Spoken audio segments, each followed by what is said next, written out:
మాజీ మంత్రి KTR the tank బండ్లోని మురికి నీళ్ల లాంటి క్యారెక్టర్ అన్నారు కాంగ్రెస్ ఎంపీ బలరాం నాయక్. పద్ధతి లేకుండా మాట్లాడే కేటీఆర్ ను తాము రాజకీయ నాయకుడిగా చూడట్లేదని చెప్పారు.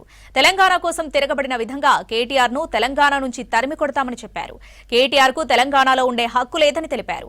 తమలాంటి ఎందరో బలహీన వర్గాల వారు తెలంగాణ కోసం చనిపోయారని, ఆ కష్టాల ఫలితాన్ని కేసీఆర్ ఫ్యామిలీ ఎంజాయ్ చేసిందని చెప్పారు.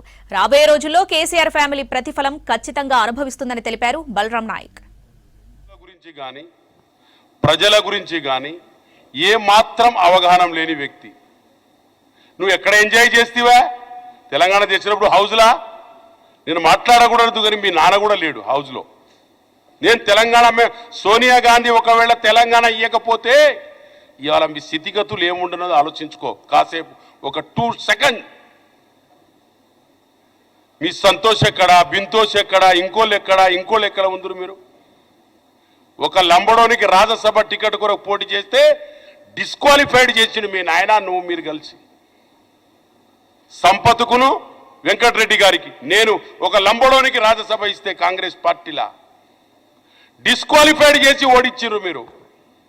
మీ నాన్నగారికి తెలుసు పార్లమెంట్లో తెలంగాణలో మీద పోటీ పెట్టాం మేము అన్నారు కూడా, మీ నాన్నగారు కూడా అన్నారు వాక్యాలు.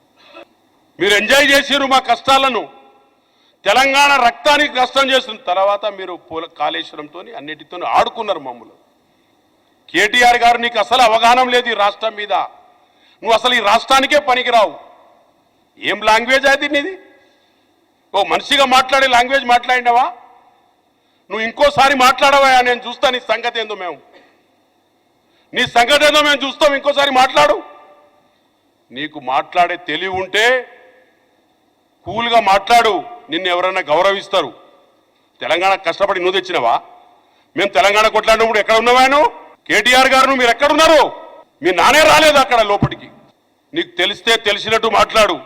అవగాహన లేకుండా గౌరవనీయ రేవంత్ రెడ్డి గారికి, అదే విధంగా క్యాబినెట్లకు, అదే విధంగా పార్టీ కార్యకర్తలకు, నాయకులకు, కాంగ్రెస్ నాయకులకు తిడితే నువ్వు నీకు ఏ విధంగా పంపించాలో మళ్ళీ పంపిస్తాం.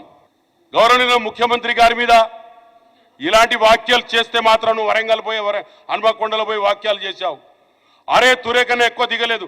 అదే నీకు 1 ఏళ్ళను చూయిస్తే నీకు కూడా మళ్ళీ 4 ఏళ్ళు కూడా చూయిస్తాయి. నువ్వు అనుకుంటున్నావేదో పెద్ద నేను తెలివిగల్లోని, నా అంత తెలివి ఏది లేదు.